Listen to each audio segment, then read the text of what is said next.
السلام علیکم ورحمۃ اللہ وبرکاتہ۔ ان الحمد للہ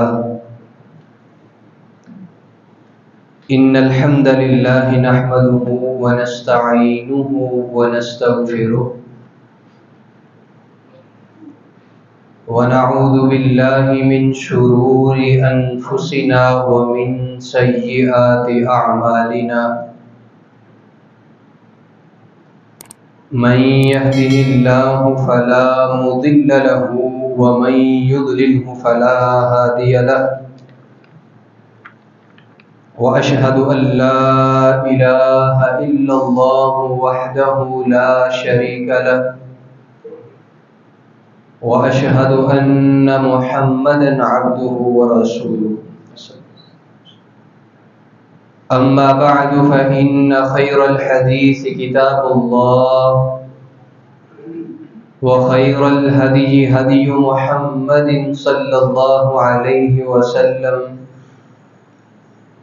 وشر الأمور محدثاتها وكل محدثة بدعة وكل بدعة ضلالة وكل ضلالة في النار۔ يا أيها الذين آمنوا اتقوا الله حق تقاته ولا تموتن إلا وأنتم مسلمون۔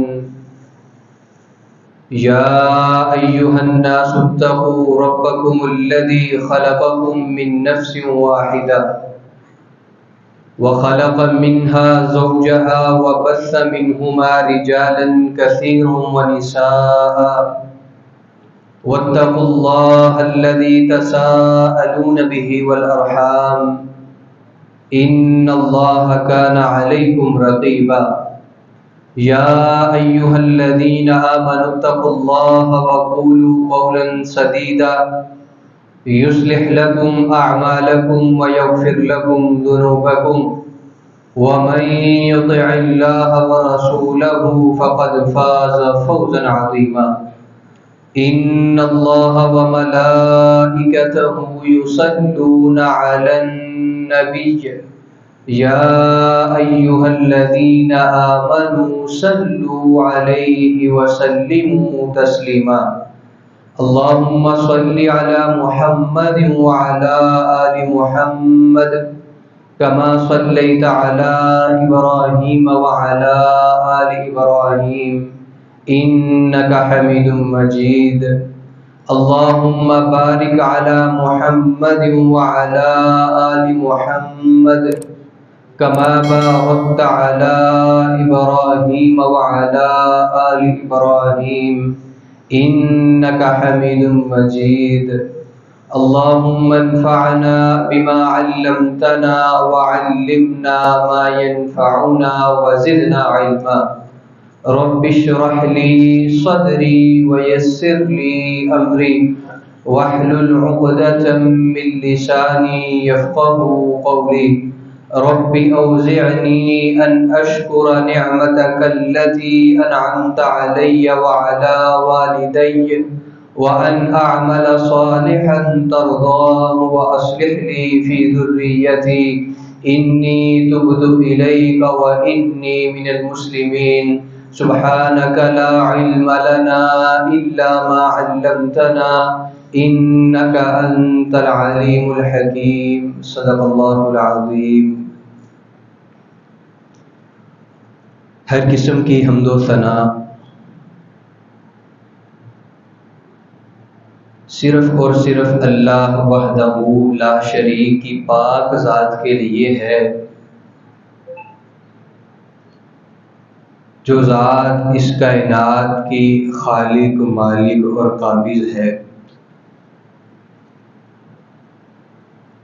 درود و سلام امام الانبیاء، سید الانبیاء، امام الرسل، خاتم النبیین، امامنا فی الدنیا والآخرہ، امامنا فی الجنہ، میرے اور آپ کے پیر جناب محمد الرسول اللہ صلی اللہ علیہ وآلہ واصحابہ وسلم کی ذات اقدس کے لیے کہ جس ہستی مقدس و مطہر کی وجہ سے، ان کی محنتوں اور کوششوں کی وجہ سے اللہ ذوالجلال نے مجھے اور آپ کو توحید جیسی دولت سے مالا مال کیا۔ بخشش اور رحمت کی دعائیں آل بیت، آل رسول، اہل بیت، صحابہ کرام رضوان اللہ علیہم اجمعین، تابعین اعظام، اولیاء کرام، ائمہ دین اور سلف صالحین کے لیے کہ جن اللہ کے بندوں نے نبی علیہ الصلوۃ والسلام کی مبارک زبان سے نکلنے والا ہر جملہ بڑی ایمانت داری اور دیانت داری کے ساتھ میرے اور آپ تک پہنچا ہے۔ سامعین محترم،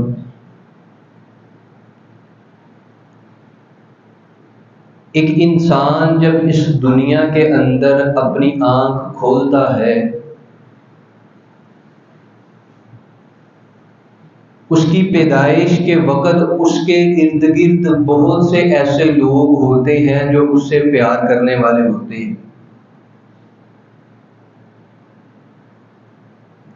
انسان ان کی آغوش میں پلتا ہے، ان کا پیار سمیٹتا ہے اور ان کا محبت لے لے کر کے اپنا بچپن گزارتا ہے، بسر کرتا ہے۔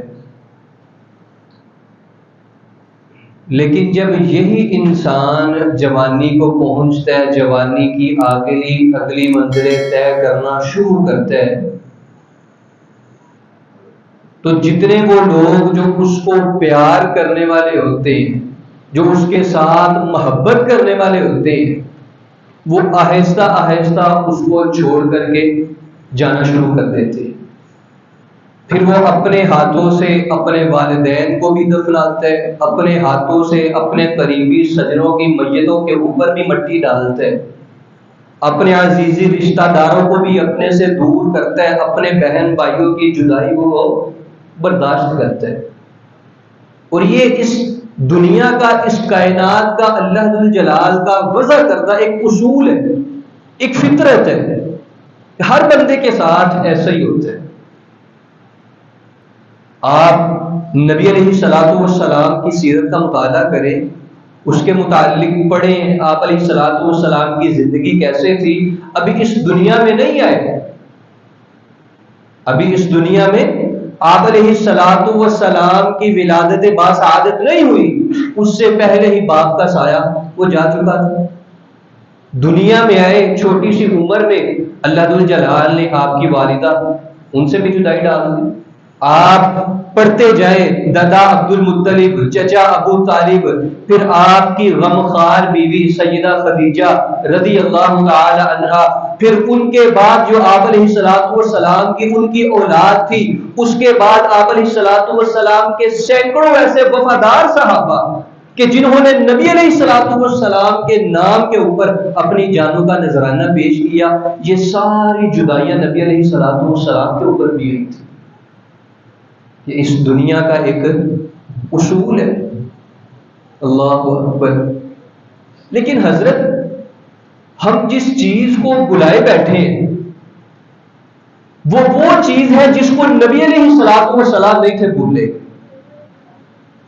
آپ علیہ الصلوۃ والسلام کے صحابہ نے بھی اس کو ترک نہیں تھا کیا۔ آگے ائمہ اربعہ میں چلے ہیں، تابعین میں دیکھیں، ان کی زندگیوں سے بھی مثالیں ملتی ہیں۔ وہ کون سی چیز ہے؟ آپ علیہ الصلوۃ والسلام کے پیارے فوت بھی ہوئے، دنیا چھوڑ کر کے بھی چلے گئے، لیکن آپ علیہ الصلوۃ والسلام گاہے بگاہے اپنی محفلوں کے اندر ان کا ذکر خیر کیا کرتے تھے، اللہ ذوالجلال کے حضور ان کے لیے دعائیں مغفرت کیا کرتے تھے۔ آپ علیہ الصلوۃ والسلام کی زندگی سے مثالیں ملتی ہیں، کبھی قبرستان جا کر کے آپ ان کے لیے دعائیں کرتے، کبھی آپ دوستوں کی محفلوں کے اندر بیٹھے ہوئے ان کو دعائیں دیتے، کن لوگوں کو جو آپ علیہ الصلوۃ والسلام کی زندگی کے اندر وفات پا چکے تھے۔ یہ چیز حضرت، یہ طرز عمل، یہ طرز زندگی آج میں نے اور اپنی زندگیوں سے، اپنی لائف سے یہ کنسیپٹ ہی ہم نے ختم کر دی ہے۔ آج ہمارا کوئی عزیز فوت ہو جائے تو ہم کتنی کو دیر اس کے لیے دعا کرتے ہیں، آپ علماء سے بھی پوچھئے، میں تو چلو ایک ناقص صدرہ سے طالب علم ہوں، ہر بندہ خصوصاً آج کے دور میں وہ اپنے پریشانی کی وجوہات سے، اپنے حالات کی تنگی کی وجہ سے دعا کر کہتا ہے حضرت دعا کرو. بے اولاد بھی کہتے ہیں کہ دعا کرے اللہ ہمیں اولاد دے. جو بیٹیوں بیٹوں کے رشتہ داروں سے رشتے سے پریشان ہے وہ بھی کہتے ہیں کہ اللہ ہمارے لیے اچھے اسباب پیدا کرے. لیکن حضرت مجھے نہیں یاد کہ کب کا کسی شخص نے مجھے کہا ہو کہ میرا فلانے عزیز کو فوت ہوئے 4 سے 5 سال ہو چکے ہیں، آپ اس کے لیے دعا کریں کہ اللہ کی مغفرت کرے. اگر کوئی کہتا بھی ہے وہ مدت کتنی ہوتی ہے، اجی پچھلے جمعے میرے چاچو، میرے ماموں، میرے والد صاحب نے انتقال ہوئے، انہوں نے دعا کرتے ہیں. صرف یہ 1-1.5 مہینے کی بات ہے. یقین جانی بڑے وصول سے یہ بات کرتا ہوں، آپ بھی علماء دین سے پوچھ لیجیے گا، ممکن ہے میں غلط بھی ہوں، بہت کم ایسا ملتے ہیں تو کوئی حضرت آ کر کے کہے حضرت جمعے تو بعد نماز تو بعد دعا کرے جی اتنی دیر ہو گئی ہے میرا فلانا عزیز فوت ہوئے. جبکہ نبی علیہ الصلوۃ والسلام کا یہ طریقہ کار نہیں تھا. جو مرنے والے افراد ہیں، جو ان کے حقوق ان کے مرنے کے بعد آپ علیہ الصلوۃ والسلام، آپ کے صحابہ رضوان اللہ علیہ مجمعین ممن ان کو پورا کیا کرتے تھے. اگر آج ہم اپنے پیاروں کو یاد رکھیں گے نا، ان کے لیے دعا کیا کریں گے، اپنے بچوں کے ننھے ننھے ہاتھوں کو اٹھایا کریں گے اور ان کے ذہنوں میں یہ بات بٹھائیں گے کہ بیٹا چاچو کے لیے دعا کرو، دادی جان کے لیے، دادا کے لیے، نانی کے لیے، نانا کے لیے دعا کرو. جب حضرت ہم ان کی تربیت ایسے کریں گے، اپنا جو کردار ہے وہ ان کے سامنے پیش کریں گے، تو کل میرے اور آپ کے مرنے کے بعد یہی بچے ہمارے لیے بھی ہاتھ اٹھا کر کے دعا کریں. آج اگر میرے اور آپ کے دلوں کے اندر یہ خیال پیدا نہیں ہوتا، ایک عرصہ گزر جاتا ہے، تو ہم نے بچوں کے دلوں کے اندر یہ خیال کیسے پیدا کرنا ہے؟ نبی علیہ الصلوۃ والسلام نے امت محمدیہ کو یہ تعلیم بھی دی. آپ علیہ الصلوۃ والسلام یہ فکر بھی لے کر کے آئے. اور قرآن و حدیث کا مطالعہ کریں، آپ علیہ الصلوۃ والسلام نے فوت ہونے والوں کے بعد کے، میت کے بعد کے جو ان کے حقوق ہیں ان کو اچھے طریقے سے ادا کرنے کی تلقین بھی کی. مرنے والے کے بعد جو سب سے پہلا حق ہوتا ہے نا حضرت، وہ ہے اس کا قرض اتارنا. اللہ اکبر. قرآن کریم آپ پڑھیے 4 پارے کے اندر سورۃ النساء کے اندر اللہ ذو الجلال نے جو ایک رکوع یوصیکم اللہ فی اولادکم کا لایا نا قرآن کریم کے اندر، جس کے اندر وراثت کے احکام، وراثت کے مسائل اللہ ذو الجلال نے بتلائے کس کا کتنا حصہ ہے. اس رکوع کے اندر اللہ ذو الجلال نے 2 مرتبہ یہ بات ارشاد کی ہے کہ وراثت تقسیم ہوگی، پہلے میت کا قرضہ حضرت ادا کیا جائے گا، اس کے بعد جو باقی ماندہ مال ہے اس کے اندر سے وراثت کو تقسیم کیا جائے گا. یہ اس کا حق ہے جو اس کے ورثاء نے، میت کے ورثاء نے اس کے بعد عطا کرنا ہے، ادا کرنا ہے. قرض وہ اللہ ذو الجلال کا بھی ہو سکتا ہے. بندہ مقروض صرف بندوں کا تو نہیں ہوتا، بندہ اللہ کا بھی مقروض ہوتا ہے. وہ کس طرح؟ اگر میت کے ذمے حج تھا، صاحب مال تھا، استطاعت تھی، سارا کچھ تھا، لیکن بیماری کی وجہ سے یا کوئی اور مجبوری تھی حج نہیں کر سکا، حضرت اس کے ورثاء کے لیے لازم ہے کہ وہ حج کرے اس کی طرف سے. صحیح البخاری کی حدیث ہے، صحابہ بیان کرتے ہیں کہ ان امرأۃ من جہینہ تھا، جہینہ قبیلے کی ایک عورت نبی علیہ الصلوۃ والسلام کے پاس آئی، آ کر کے کیا کہتی ہے؟ اللہ کے رسول میری ماں نے یہ نظر مانی تھی کہ میں بیت اللہ کا حج کروں گی. اب وہ دنیا سے جا چکی، کیا میں اس کی طرف سے اس کی نظر پوری کروں؟ نبی علیہ الصلوۃ والسلام نے فرمایا تھا ہاں اس کی طرف سے حج کر. اور فرمایا کیا اگر اس دنیا کے اندر تیری ماں کسی کی مقروض ہوتی تو کیا اس کا قرضہ نہیں ادا کرتی؟ اللہ ذو الجلال اس بات کا زیادہ حق رکھتا ہے کہ اللہ ذو الجلال کا قرض اسے واپس کیا جائے. قرض اللہ ذو الجلال کا بھی ہو سکتا ہے. آپ اگر فوت ہونے والے شخص کے ذمہ روزے تھے تو نبی علیہ الصلوۃ والسلام نے اس کے ولی کو حکم دی ہے کہ اس کی طرف سے روزے اس کا ولی رکھے گا. تو حضرت یہ ساری چیزیں یہ قرض کے اندر شامل ہیں، اور جب تک یہ ادا نہیں کی جائیں گی، میت کو یہ اس کا حق نہیں دیا جائے گا، نبی علیہ الصلوۃ والسلام نے فرمایا کہ پھر اللہ ذو الجلال کی رحمت، اس کی بخشش کے درمیان یہ قرض رکاوٹ بنتا ہے، اس کی روح معلق رہتی ہے. اس کا حضرت وہ اللہ ذو الجلال کی رحمت پہنچ ہی نہیں سکتی جب تک کہ اس کی طرف سے اس کا قرض نہ اتارا جائے. آج ہم اپنا معاشرہ دیکھتے ہیں، ہمیں طرح طرح کی مثالیں ملتی ہیں. یہ ایک مؤلف ہے، انہوں نے یہ ڈچکوڈ کا ایک واقعہ اپنے کتاب کے اندر قلم بند کیا ہوا تھا. وہ فرماتے ہیں کہ ایک شخص تھا، لاکھوں کی جائیداد وراثت چھوڑ کر کے فوت ہو گیا. ہمارے ہاں بھی ورثاء کا یہی حال ہے. ابھی میت کا کفن بھی میلا نہیں ہوتا، اس کی وراثت کی وجہ سے گھر میں جھگڑے پہلے شروع ہوتے ہیں. کہتے ہیں کہ وہ لاکھوں کی وراثت چھوڑ کر کے گیا، قرضہ بھی تھا اس کے ذمہ میں، اس کے وارثوں نے دفنا دیا، سارے معاملات کر دیے، وراثت کے اوپر سانپ بن کر کے بیٹھ گئے. جب قرضہ لینے والے آئے نا تو آگے سے ان کا جواب کیا تھا؟ اصیلے ہے تو کو فلانا فلانا قبرستان ہے، اوتھے بج لیٹے نے، جاؤ جا کے انہاں کو لے لو، نعوذ باللہ من ذالک. پھر حضرت وہ فرماتے ہیں کہ ہماری آنکھوں دیکھا واقعہ ہے کہ ان کی زندگیاں جہنم کا نقشہ پیش کر رہی تھی. آپس کے اندر اختلافات، آپس کے اندر جھگڑے، اللہ ذو جلال کی رحمت اٹھ گئی نا. تو یہ حضرت پھر اگر ہماری عملی زندگی ایسی ہوگی، ہم مرنے والوں کے حقوق نہیں دیں گے، ان کی وراثت میں سے جو سب سے پہلا ان کا حق ہے کہ ان کا قرض ادا کیا جائے وہ نہیں کریں گے، تو اس کا امپیکٹ صرف انہی پر نہیں ہوگا، ہماری عملی زندگی کے اندر بھی ہوگا. اور اگر بندے کے پاس وسائل نہ بھی ہوں، بندے کے پاس وسائل نہ بھی ہوں، اس کا والد مقروض تھا، وسائل نہیں ہے، بندہ کوشش کرے. نبی علیہ الصلوۃ والسلام کے غالباً ایک فرمان کے مطابق اچھی نیت کی برکت سے اللہ ذو جلال اس کے لیے اسباب پیدا کرتے. میں ایک نبی علیہ الصلوۃ والسلام کی زندگی کا واقعہ آپ کو سنا دیتا ہوں. حضرت جابر رضی اللہ تعالی عنہ، جن کے باپ تھے عبداللہ بن عمر رضی اللہ عنہ، جنگ احد کے اندر وہ شہید ہوئے تھے. اللہ اکبر، شہید ہو گئے. ان کے اوپر وافر مقدار میں کثرت کے ساتھ قرضہ تھا. نبی علیہ الصلوۃ والسلام کے پاس جابر رضی اللہ تعالیٰ عنہ آئے. آپ علیہ الصلوۃ والسلام نے ان کے لیے برکت کی دعا بھی کی. ان کے ساتھ ایک معاملہ طے ہوا، کھجور کے انہوں نے درخت لگائے، سارا وہ لمبا قصہ کہ اتنی مدت میں پھل تیار ہوگا آ کر کے لے جانا.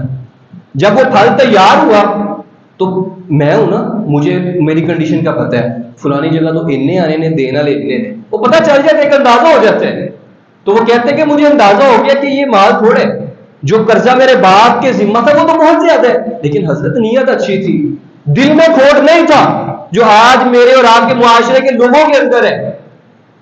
نبی علیہ الصلوۃ والسلام کے پاس گئے، جا کر کے کیا کہتے ہیں؟ اللہ کے رسول، جن لوگوں نے میرے باپ سے قرضہ لینا تھا وہ میرے گھر کے باہر آئے بیٹھے ہیں، آپ میرے اوپر ایک مہربانی کیجئے، میرے ساتھ آئیے تاکہ آپ کو دیکھ کر کے وہ میرے ساتھ کچھ نرمی والا معاملہ کریں. جابر رضی اللہ تعالیٰ عنہ بیان کرتے ہیں کہ نبی علیہ الصلوۃ والسلام میرے ساتھ گئے اور وہ لوگ نبی علیہ الصلوۃ والسلام کو دیکھ کر کے میرے اوپر اور بڑک پڑے. کیوں؟ کیونکہ وہ نبی علیہ الصلوۃ والسلام کے دشمن یہودی تھے. کہتے ہیں کہ جب نبی علیہ الصلوۃ والسلام نے ان کا یہ رویہ دیکھا تو حضرت جابر رضی اللہ تعالیٰ عنہ کو حکم دیا کہ جتنی کھجوروں کی قسمیں سب کا الگ الگ ایک ڈھیر بنا دو. کہتے ہیں کہ میں نے ویسے ہی کر دیا. جو سب سے بڑا ڈھیر تھا، نبی علیہ الصلوۃ والسلام نے اس کے گرد 3 چکر لگائے، مجھے نہیں پتا کیا پڑے، 3 چکر لگائے صرف اس کے گرد. اور نبی علیہ الصلوۃ والسلام نے فرمایا، مجھے حکم دیا کہ بلاؤ لوگوں کو جس نے قرضہ لینا ہے. کہتے ہیں کہ میں نے بلایا، آپ علیہ الصلوۃ والسلام ہر بندے کو ناپ توڑ کر کے دے رہے ہیں. کہتے ہیں کہ سب کا قرض بھی اتر گیا اور میں نے اس ڈھیر کو دیکھا، یوں محسوس ہوتا تھا کہ اس میں سے ایک کھجور کی بھی کمی نہیں ہوئی. اللہ اکبر. یہ جب بندہ اللہ ذو جلال کے جو نازل کردہ احکامات ہیں ان کو حضرت تسلیم کر کے ان کو نافذ کرنے کی، ان پر عمل کرنے کی کوشش کرتا ہے نا، تو بظاہر دیکھنے میں وہ جتنا مرضی مشکل عمل ہو، جتنا بندے کا اللہ ذو جلال پر توکل ہوگا، جتنے بندے کی نیت کے اندر خلوص ہوگا، اللہ اس کے لیے آسانیاں خود ہی پیدا کر دیں گے. تو یہ میت کی طرف سے اس کا پہلا حق ہے. اس کے بعد اگر مرنے والے نے کوئی وصیت کی ہے نا، جائز وصیت ہو، انصاف والا معاملہ ہو، تو اس وصیت کو بھی پورا کرنا اس کا حق ہے. آج میرے اور آپ کے اندر یہ رویہ نہیں ہے. ایک تو ہم وصیت ہی نہیں کرتے، ٹھیک ہے، دوسرے نمبر پر اگر کر بھی جاتے ہیں تو بعد میں وارثوں کے اندر لڑائیاں جھگڑے، جبکہ یہ اس کا حق ہے. نبی علیہ الصلوۃ والسلام حضرت سعد رضی اللہ تعالیٰ جو انصار صحابہ میں تھے، وہ بیمار تھے، ان کا پتہ لینے کے لیے گئے. انصاف والی وصیت کیسے، وہ میں بتانے لگا ہوں کہ کتنی وصیت کر سکتا بندہ. ایسا نہیں ہو سکتا کہ آپ کے پاس 2 کروڑ ہے آپ سبھی وصیت کر دیں کہ میرے والا مسجد دے دو. ایسا معاملہ نہیں ہے. دین اسلام نے سب کے حقوق کا خیال رکھا ہے. نبی علیہ الصلوۃ والسلام گئے حضرت سعد کے پاس تو انہوں نے وہی بات کہی، وہی کلمہ، وہی جملہ۔ نبی علیہ الصلوۃ والسلام کہتے ہیں کہ میں اپنے مرنے کے بعد نا اپنا سارا مال اللہ ذو الجلال کے راستے میں وقف کرنا چاہتا ہوں۔ نیکی کی سوچ تھی، لیکن آپ علیہ الصلوۃ والسلام نے انکار کر دیا کہ نہیں تو سارا نہیں کر سکتا۔ فرمایا کہ آدھا مال، کہا آدھا بھی نہیں کر سکتا۔ فرمایا نبی علیہ الصلوۃ والسلام کو اللہ کے رسول پھر تیسرا حصہ۔ آپ علیہ الصلوۃ والسلام کے ارشاد کیا تھے؟ ہاں لیکن فالثلث کثیر، تیسرا بھی زیادہ ہے۔ تیسرے پہ مان گئے نبی علیہ الصلوۃ والسلام کہ بندہ اپنے مال کے تیسرے حصے کی وصیت کر سکتا ہے۔ مثال کے طور پر ایک بندے کے پاس 1,00,000 روپے ہے، اس کی وفات کا وقت قریب ہے، اللہ اکبر، اس میں سے وہ 33,000 کی وصیت کر سکتا ہے کہ یہ اللہ ذو الجلال کے نام کے اوپر کسی غریب کو دے دو، یا میرا وہ فلاں رشتہ دار جو وارثوں میں سے نہیں ہے، وہ بیمار ہے، وہ مقروض، جو بھی معاملہ ہے بندہ اس کی وصیت کر سکتے ہیں۔ ایسا نہیں ہے کہ آپ پورے کا پورا لا کے مسئلہ دے دیں۔ یہ نبی علیہ الصلوۃ والسلام نے فرمایا کہ تو اپنے وارثوں کے لیے مال چھوڑ کر کے جا، یہ اس چیز سے بہتر ہے جو تو وصیت کرتا ہے۔ ایسا نہ ہو کہ تیری وصیت کرنے کے بعد جو تیرے وارث ہیں وہ لوگوں کے سامنے ہاتھ پھیلاتے رہے۔ تو یہ حضرت وصیت اگر بندہ مرنے سے پہلے کرتے ہے تو اس کی وفات کے بعد یہ اس کا حق ہے جو ادا کرنا چاہیے۔ اور صحابہ کرام کی زندگی قربان جائیے، وہی صحابی حضرت جابر رضی اللہ تعالی جن کی ابھی میں نے مثال دی، غزوہ احد کے متعلق موقع پر جب ان کے باپ عبداللہ بن عمر جانے لگے نا جنگ کے لیے، تو اپنے بیٹے کو کیا وصیت کر کے گئے؟ اللہ اکبر، میری 9 بیٹی ہیں، تیری 9 بہنیں ہیں، میرے جانے کے بعد ان کا خیال رکھی۔ آج جیسے ہمارے معاشرے کی خواتین کے زبانوں پر آ جاتے ہیں نا کہ کاش آج ابو زندہ ہوتے، فرمایا کہ یہ الفاظ ان کی زبانوں پہ نہ آنے نہیں، وصیت کی۔ پھر قربان جائیے حضرت اس صحابی کے اوپر، اس جابر رضی اللہ تعالیٰ عنہ کے اوپر کہ کس طرح اپنے باپ کی وصیت کو انہوں نے فوقیت دی، اپنی خواہشات کو دبا دیا۔ انہوں نے جب شادی بھی کی نا تو ایک غالباً متعلقہ عورت سے یا جس کا خامن فوت ہو چکا تھا، وہ لڑکی کنواری نہیں تھی، عورت ہی اس کے ساتھ شادی کی۔ نبی علیہ الصلوۃ والسلام نے پوچھا جابر تو نے کنواری عورت سے شادی کیوں نہیں کی؟ کہتے اللہ کے رسول میری بہنیں ہیں اور میں نہیں تھا چاہتا کہ میں کوئی انمچور لڑکی لے کے آتا، وہ ان کے ساتھ جھگڑتی، ان کے معاملات اور ہوتے، میں ایک مچور لڑکی لے کر کے آیا ہوں، عورت لے کر کے آیا ہوں۔ نبی علیہ الصلوۃ والسلام نے ان کو داد دی، اصبت، تو نے بہت اچھا کیا۔ پیچھے کیا تھی؟ باپ کی وصیت۔ یہ حضرت مرنے کے بعد جو لوگوں کے حقوق ہوتے ہیں، جو حق ہوتے ہیں، ہم ان کو ادا نہیں کرتے۔ ایسے ہی جو میرے اور آپ کے عزیز و اقارب فوت ہو چکے نا، ہمارے والدین، پھپھیاں، تائے، چاچے، خالائیں، اللہ اکبر، ہمارا ایک حق یہ بھی ہے ان کے متعلق کہ وہ جو نیک کام کرتے تھے نا، ایک نیک مشن شروع کیا ہوا تھا، ہم اس کو پورا کرنے میں پوری کوشش کریں۔ ہم نے اپنی زندگیوں کے اندر ایسی مثالیں دیکھی ہیں، سنا بھی ہے، ممکن آپ نے بھی دیکھا ہو کہ کچھ بچے جوان والدین کی زندگی میں بڑے با ادب، ایک لمٹس میں رہنے والے، لیکن جیسے ہی والدین کا سایہ سر سے اٹھا وہ اپنے آپ کو آزاد تصور کرتے ہیں کہ اب ہمیں پوچھنے والا کوئی نہیں ہے، وہ ماں پیو تو چلے گئے نا، ممکن ہے روکنا ہے۔ یہ ہمارے معاشرے کا ایک وتیرہ بن چکے ہیں۔ رات کو اپنی مرضی سے گھر آنا، دوستانہ آشیانہ سارے تعلقات اپنی مرضی سے، کوئی دیکھ بھال کرنے والا نہیں ہے۔ یہ حضرت بالکل اس چیز کے عکاسی ہے جو والدین کرتے تھے۔ ہمارے معاشرے میں ایسے بدبخت نوجوان پائے جاتے ہیں کہ ان کی زندگیاں، ان کے والدین کی زندگیاں اتنی شاندار تھی ان کی موجودگی میں، لیکن ان کے والدین کے مرنے کے بعد صرف ان کی اولاد کی وجہ سے والدین کو بھی گالیاں پڑتی ہیں۔ ہمارے معاشرے میں ایسے جوان پائے جاتے ہیں، اور ہمارا معاملہ بھلا کیا ہوتا ہے؟ وہ ہون مار گئے نے، ہون ساڈے کما تو انہوں کی پتہ چلتا ہے۔ یہ بالکل نبی علیہ الصلوۃ والسلام کی تعلیمات کے خلاف یہ بات ہے۔ آپ علیہ الصلوۃ والسلام نے فرمایا، علامہ البانی رحمہ اللہ اپنی سلسلہ احادیث میں بھی یہ لے کے آئے، امام طبرانی، امام سیوطی بھی اس احادیث کو روایت کی ہے۔ فرمایا ان اعمالکم ترد علی اقاربکم وشعائرکم، او کما قال علیہ الصلوۃ والسلام، کہ تمہارے اعمال تمہارے جو قریبی رشتہ دار ہیں، والدین ہیں، عزیز و اقارب ہیں، خاندان والے ہیں، من الآخرہ، آخرت کے اندر ان کے سامنے پیش کیے جاتے ہیں۔ اگر تم اچھے اعمال کرتے ہو تو اللہ ذو الجلال فرماتے ہیں، نبی علیہ الصلوۃ والسلام نے فرمایا کہ وہ خوش ہوتے ہیں اور اللہ ذو الجلال سے دعا کرتے ہیں کہ اس کو اپنے فضل اور اپنی رحمت سے نواز۔ اور فرمایا تمہارے برے اعمال بھی ان کے سامنے پیش کیے جاتے ہیں، اور اگر وہ اعمال برے دیکھتے ہیں تو پھر بھی اللہ ذو الجلال سے وہ دعا کرتے ہیں کہ اس ہمارے بندے کو، ہمارے قریبی کو، ہماری اولاد کو، ہمارے بچے کو یا اللہ ایسے عمل کرنے کی توفیق عطا فرما جو تیری قربت کے حصول کے لیے اسے کافی ہو جائے۔ یہ مت سوچئے کہ ہم وہ چلے گئے بس ان کا معاملہ ختم، ان کے جانے کے بعد ان کو راحت دینا، ان کو خوشی دینا، یہ میرا اور آپ کا حق ہے۔ اللہ اکبر، آج ہم اس چیز کو بھی پسے پشت ڈال چکے ہیں۔ مر گئے ٹھیک ہے، وہ دی زندگی دے نال ساڑھے نال، آج اگر ہم ان کے حقوق کا خیال رکھیں گے تو کل کو ہمارے حقوق کا بھی خیال رکھا جائے گا۔ ایسے ہی نبی علیہ الصلوۃ والسلام کا ایک طریقہ یہ بھی ہوتا تھا کہ جو اس دنیا سے چلا جاتا نا، آپ علیہ الصلوۃ والسلام گاہے بگاہے قبرستان جا کر کے اس کے لیے دعا کیا کرتے تھے۔ آج میں اور آپ، ہم بتانا مقصد نہیں ہے، ہم صرف یہ 2-4 سیکنڈ کے اندر اپنے آپ کو دیکھ لیں بس۔ ہمارے والدین فوت ہوئے، جس کے ہیں اللہ ان کو صحت و ایمان والی لمبی زندگی دے۔ ہمارے اساتذہ فوت ہوئے ہیں، اللہ ہمارے اساتذہ کے رحم قبروں پر کروڑوں رحمت نازل فرمائے۔ ہمارے عزیز و اقارب، دوست، سجن بیلی، حضرت یقین یعنی 80% لوگ ہمارے معاشرے میں ایسے ہیں کہ جن کو قبریں تک یاد نہیں ہے۔ وجہ کیا ہے؟ ریزن کیا ہے پیچھے؟ کبھی جا کر کے دعا ہی نہیں کی۔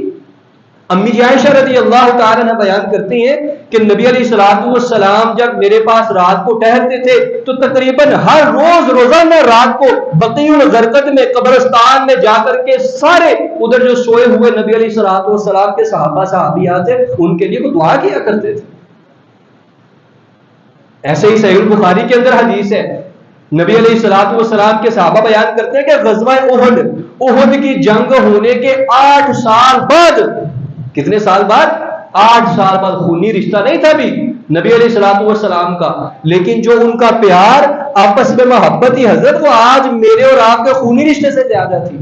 صحابی بیان کرتے ہیں کہ 8 سال بعد بھی میں نے نبی علیہ الصلوۃ والسلام کو دیکھا، وہ غزوہ احد میں جو شہید ہونے والے افراد تھے ان کے لیے جا کر کے وہ دعا کیا کرتے تھے۔ آج میں اور آپ حضرت اپنی زندگیاں دیکھیں، ہم نے اپنے ہاتھوں سے کس کس کو نہیں دفنایا،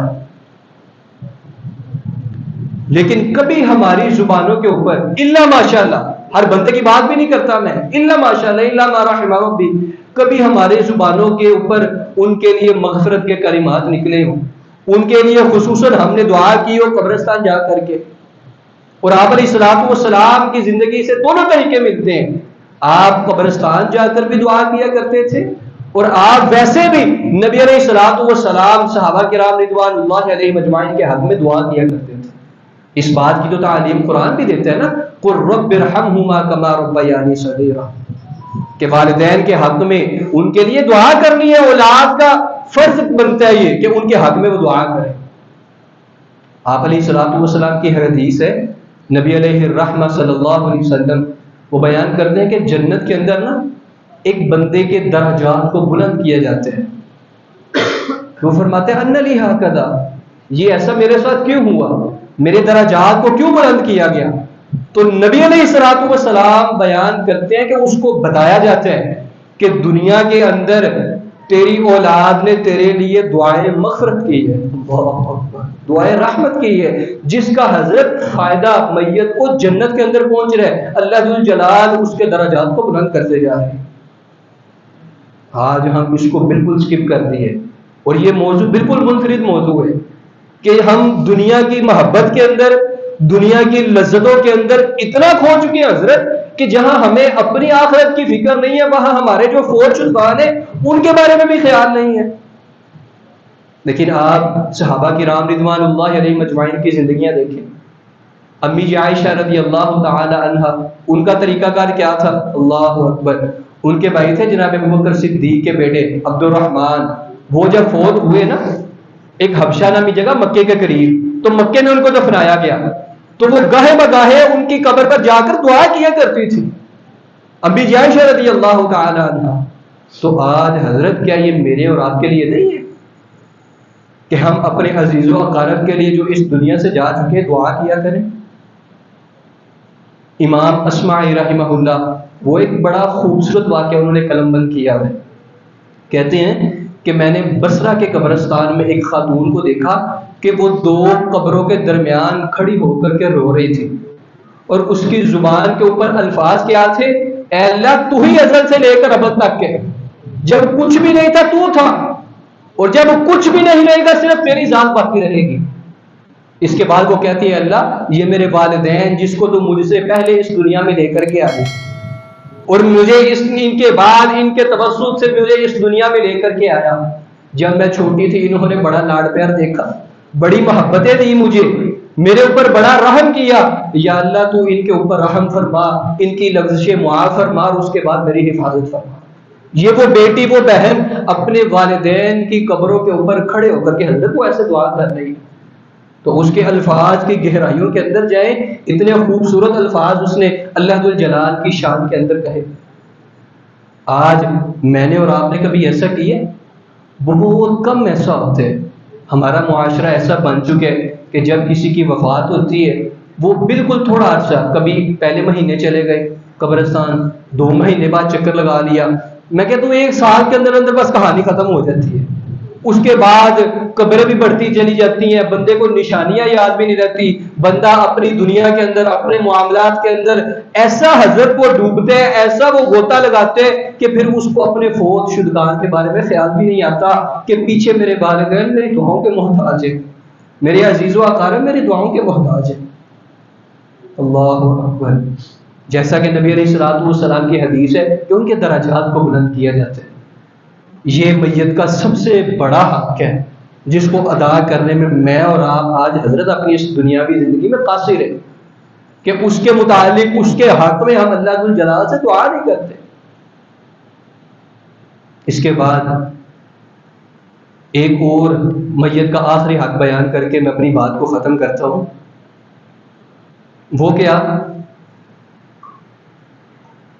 کہ جس شخص سے مثال کے طور پہ اوپر میرے والد ہیں، میرے والد کے جو دوست احباب ہیں میں ان کو بخوبی جانتا ہوں، آپ کے جو والد کے والدین کے عزیز و اقارب ہیں آپ ان کو بخوبی جانتے ہیں.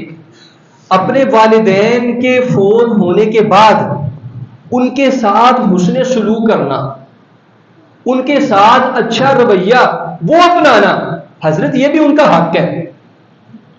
جو بندہ ان کو اپنے لیے وبال جان سمجھتے، اگر کبھی کوئی 2 سال بعد کوئی والد صاحب کا سجن کوئی ساتھی آ جائے اس کے یار ہونے میں بھی ٹائم دینا، حضرت بندے کے کم ظرف ہونے کے لیے صرف اتنا ہی کافی ہے. آپ علیہ الصلوۃ والسلام کی تعلیمات، آپ کا طریقہ یہ نہیں تھا. نبی علیہ الصلوۃ والسلام کا طریقہ کیا تھا؟ امی جی عائشہ رضی اللہ تعالی عنہا بیان کرتی ہیں کہ آپ علیہ الصلوۃ والسلام سیدہ خدیجہ رضی اللہ تعالی عنہا سے بے حد محبت کیا کرتے تھے، اور آپ ان کو یاد کر کر کے کبھی جھوم بھی جایا کرتے تھے. فرمایا کبھی کوئی جانور ذبح کرتے، کوئی بکری ذبح کرتے نا، تو اس کے گوشت کے ٹکڑوں میں سے اتنا گوشت جو کسی کے لیے کافی ہو جاتا وہ امی جی خدیجہ رضی اللہ تعالی عنہا کی سہیلیوں کو بھیجا کرتے تھے. یعنی ان کے مرنے کے بعد، ان کی وفات کے بعد ان کے عزیز و اقارب کا جن کے ساتھ ان کا لنک تھا، اٹھنا بیٹھنا تھا، محبت تھی، تعلقات تھے، نبی علیہ الصلوۃ والسلام اس کا بھی خیال رکھا کرتے تھے.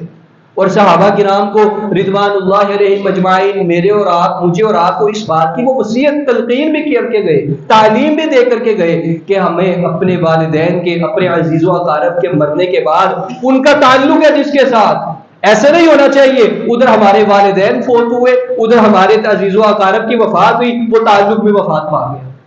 ہمارے معاشرے میں ہوتا ہے ایسا ہی ہے کہ جب والدین زندہ تھے تب ان کے گھر قربانی کا گوشت بھی جاتا تھا، تب ان کے کھانے بھی پکتے تھے، ان کے لیے طرح طرح کی دعوتیں بھی ہوتی تھی. جیسے ہی ان کا انتقال ہوا سارے تعلقات، ساری محبتیں، سارے وہ جو ایک طرح کی دعوتیں ہوتی تھی وہ سب کی سب ختم ہو جاتی. لیکن آپ صحابہ کرام رضوان اللہ علیہم اجمعین کی زندگیاں پڑھی ہے. حضرت عبداللہ بن عمر رضی اللہ تعالی عنہ جو جناب عمر بن خطاب رضی اللہ تعالی عنہ کے بیٹے ہیں، صحیح مسلم کے اندر ان کا ایک واقعہ لکھا ہے بڑا خوبصورت، جو میرے اور آپ کے لیے آج ایک بہترین مثال ہے. وہ واقعہ کیا ہے کہ عبداللہ بن عمر رضی اللہ تعالی عنہ مکے سے نکلے، اپنے گدھے کے اوپر سوار تھے، حضرت دینار غالباً رضی اللہ تعالیٰ بیان کرتے ہیں کہ آپ کے سر کے اوپر ایک امامہ بھی تھا، پگڑی بھی تھی. ایک سفر کے لیے روانہ ہوئے، رستے میں ایک شخص کو ملے، اسے روک کر کے کیا کہتے تو فلاں کا بیٹا ہے، فلاں کا پوتا ہے؟ اس نے کہا ہاں ایسا ہی ہے. تو عبداللہ بن دینار بیان کرتے ہیں کہ آپ رضی اللہ تعالی عنہ اپنی سواری سے اترے، وہ گدھا بھی اسے دے دیا اور گدھے کے اوپر اسے سوار کر کے اپنے سر کے اوپر، جسے حضرت آج ہم عزت سمجھے اس ٹوپی کو، اس پگڑی کو، وہ بھی اتار کر کے اس کے سر کے اوپر رکھ دی. وہ کہتے ہیں کہ ہم نے پوچھا حضرت یہ کیا معاملہ ہے؟ کہتے ہیں کہ اس کا والد میرے والد عمر بن خطاب کا دوست تھا. حضرت ابھی عمر بن خطاب کے دوست کو نہیں ملے، اس کی اولاد کو ملے. کہتے ہیں کہ اس کا والد وہ میرے والد کے قریب تھا، ان کا دوست تھا، ان کا تعلق اچھا تھا، اسی کے تبسط سے میں نے یہ سارا معاملہ کیا. آج ہم دیکھ لیں ہم کس کگار کے اوپر کھڑے ہیں. ہماری محبت ہے ہمارے والدین یا ہمارے عزیز و اقارب کے مرنے کے بعد ان کے تعلقات سے؟ ایسے سوال ہی پیدا نہیں ہوتا. امی جی عائشہ رضی اللہ تعالیٰ عنہ کو دیکھیے، جناب رسول اللہ صلی اللہ علیہ وسلم کے بعد اور ابو بکر صدیق رضی اللہ تعالیٰ عنہ کے بعد وہ عبداللہ بن زبیر جو ان کے بانجے تھے بڑی محبت کیا کرتی تھی ان سے. ایک دفعہ ناراضگی ہو گئی اور ناراضگی بھی سخت والی. عبداللہ بن زبیر نے معافی بھی مانگی، معاف کرنے سے انکار کر دیا. انہوں نے پھر زہر قبیلے کے جو افراد تھے جو نبی علیہ السلام کے ننیال میں سے تھے، ان کے کچھ لوگ اندر ڈالے، امی جی کے پاس بھیجے. امی جی بیان کرتی ہیں کہ میں نے صرف لقرابتہم رسول اللہ، کہ وہ لوگ رسول اللہ صلی اللہ علیہ وسلم کے قریبی ہے، اس کی وجہ سے میں نے عبداللہ بن زبیر کو معاف کر دیا. یہ حضرت ان کا خیال رکھنا، ان کا مان رکھنا. آپ دیکھیے کہ والدین کے جو دوست ہیں، جو عزیز ہیں، ان کا نبی علیہ السلام نے اطلاع بتلایا ہے. تو جو خونی رشتہ دار ہیں، چچے تائے، ان کے متعلق آپ کا کیا خیال ہے؟ آج ہمارا معاشرہ بھلا کیسے کوئی معاملہ ہو جائے، کوئی بات چیت ہو جائے، وہ ساڈا بھائی سی جڑا سوندا سی، اسی نہیں کسی کو دیکھنا اٹھنا، نہ کسی کی سننی. یہ اپنے خونی رشتہ داروں کے متعلق ہمارے سوال ہوتے ہیں. اسی وجہ سے آپ دیکھ لیں کہ ہمارے معاشرے کے اندر وہ محبت کا فقدان ہے، محبت نظر نہیں آتی گاہے بگاہے کسی کے دلوں کے اندر. اگر حضرت آج اپنی دنیا کی زندگی کے اندر ہم ان لوگوں کے حقوق کا خیال رکھیں گے، ان کی وراثت میں سے سب سے پہلے ان کا قرض ادا کریں گے، ان کی وصیت کو پورا کریں گے. اگر کوئی وہ نیک مشن لے کر کے چل رہے تھے، کوئی مدرسے میں کھانا بھیجتے تھے، کوئی یتیموں کی کفالت کیا کرتے تھے، کوئی بیواؤں کی مدد کیا کرتے تھے، ہم منمان ان کا یہ حق آگے لے کر کے چلتے ہیں. حضرت اگر ہم ان کی میت کے اوپر دعائیں کرتے ہیں، قبر کے اوپر جا کر کے، قبر کے بغیر بھی ہم ان کے لیے، قبرستان جائے بغیر بھی ان کے لیے دعائیں کرتے ہیں، ان کے جو تعلقات تھے ان کا اکرام کرتے ہیں، ان کا جو دوستانہ تھا ان کی تعظیم کرتے ہیں، تو یہ سارے کے سارے 5-6 حقوق ایسے ہیں جو بندے کے مرنے کے بعد بھی اس کے لیے ادا کرنا ضروری ہے. آج اگر ہم چاہتے ہیں کہ یہ چھوٹے چھوٹے ننھوں بچوں کو ہم اپنے ساتھ لے کر کے آتے ہیں، یہ کل ہمارے مرنے کے بعد ہمارے لیے دعائیں کریں، جس کی وجہ سے اللہ ذوالجلال درجات کو بلند کریں، تو آج ان کے ہاتھ اٹھوائیے، ان کے دلوں کے اندر بات ڈالیے. بیٹا دادا کے لیے دعا کرو، نانی کے لیے دعا کرو. حضرت ان کے دلوں کے اندر یہ شعور پیدا کیجیے. اگر ان کے دلوں کے اندر یہ شعور ہوگا، ان کو اتنی فہم ہوگی نا، جیسے جیسے یہ بڑھتے جائیں گے کہ جب ہم فوت ہو جائیں گے تو پھر ان کے دل میں وہی خیال ہوگا کہ میرا باپ اپنے باپ کے لیے دعا کروایا کرتا تھا مجھ سے، آج میں اپنے باپ کے لیے دعا کروں گا. اور پھر ہم بھی انشاءاللہ اللہ ذوالجلال کو جنت میں یہ کہہ رہے ہوں گے کہ حضرت اللہ ذوالجلال یہ کس وجہ سے فرمائے گا، اللہ ذوالجلال بھی یہ تیرے بیٹے نے دنیا کے اندر تیرے لیے مغفرت طلب کی ہے، میں یہاں جنت کے اندر تیرے درجات بلند کر رہا ہوں. تو آج اگر ہم ان کے حقوق کا خیال رکھیں گے تو کل کو انشاءاللہ ہمارے مرنے کے بعد یہ معاشرے والے لوگ ہمارے حقوق کا خیال رکھیں گے. اور کوشش کیا کرے آپس کے اندر محبت بانٹا کرے. 4 دن کی زندگی وہ ہے کہ 4 دن کی چاندنی پھر اندھیری رات. میں کہتا ہوں 4 دن کی زندگی پھر اندھیری رات، اندھیری رات قبر کے اندر ہی. تو کوشش کریں کہ جو زندہ لوگ ہیں ان کے حقوق منوعاً ادا کرنے کے ساتھ ساتھ جو ہمارے پیارے فوت ہو چکے ہیں، ہمارے عزیز و اقارب، ہمارے اساتذہ، والدین، ہمارے جتنے قریبی رشتہ دار ہیں ان کے لیے خصوصی دعا کیا کریں، قبرستانوں کے اندر جا کر کے ان کی قبروں کے اوپر دعا کیا کریں، مسجدوں کے اندر نمازوں کے بعد ان کو اپنی دعاؤں میں شامل کیا کریں، ان کو یاد رکھا کریں۔ جس کا تو کوئی اس دنیا سے جا چکا، اللہ ذوالجلال اس کو کروٹ کروٹ جنت الفردوس کے اندر اعلیٰ مقام عطا فرمائے۔ اللہ ذوالجلال میری اور آپ کی زندگی بھی اپنے نبی علیہ الصلوۃ والسلام کے طریقے کے مطابق گزارنے کی توفیق عطا فرمائے، اور ہماری موت اگر آئے تو نبی علیہ الصلوۃ والسلام کا کلمہ ہماری زبان کے اوپر ہو، وما علینا الا البلاغ المبین۔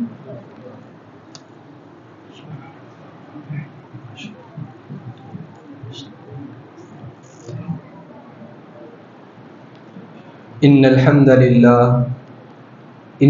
للہ نحمده ونستعینه ونستغفره ونعوذ باللہ من شرور انفسنا